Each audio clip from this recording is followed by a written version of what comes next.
Hello and welcome to your daily astrology and tarot overview for Thursday the 23rd of April.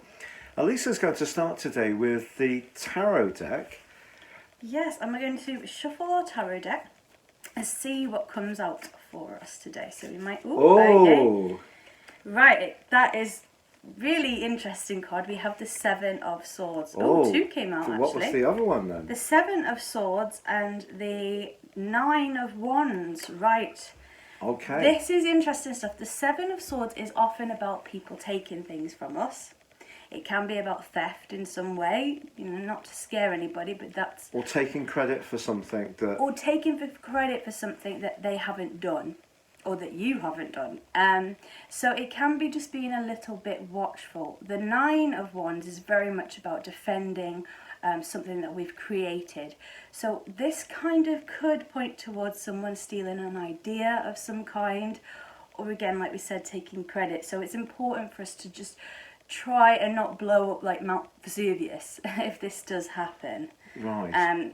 It's kind of trying to see the compassionate side, but also standing very firm and not allowing on your boundaries ourselves to be walked over. Yeah. It's interesting because on BST time, British Summer Time, today sees the new moon. It occurs at 3:26 in the morning, although it did occur late last night in the Americas. But this new moon combines with Uranus, the planet of change, the planet of radical alterations and of surprises. But both the sun and the moon square up along with Uranus to Saturn, the planet of restriction.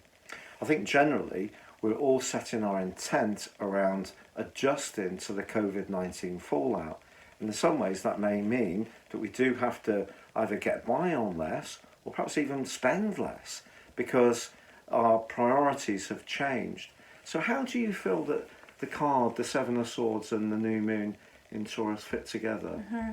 I think it could be about watching our resources very carefully in this way, with that coming up. Is it also about don't let anyone steal our self-worth as well? Because the second house of Taurus is also to do with self-worth. It's not just material, it's how we feel about ourselves. Yeah, I think, sometimes we can be made to feel inadequate. That can be external things, it can be our own inner insecurities. But with this card coming up, no one can steal our soul. No one can ever take away the core of our being. And I think that's really important to hold on to when this card comes up. So from the astrological side of it, Saturn's limiting, Uranus is pushing us to be enterprising and flexible in the sign of Taurus, which resists change.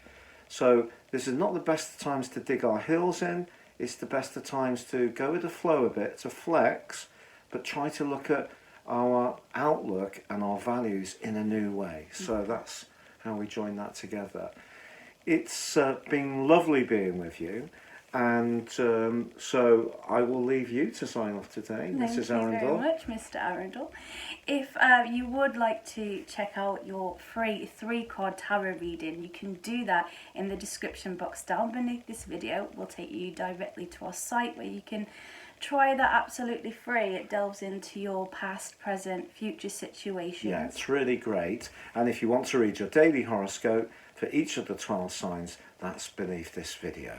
But for now, it's goodbye from her. And goodbye from him. Goodbye.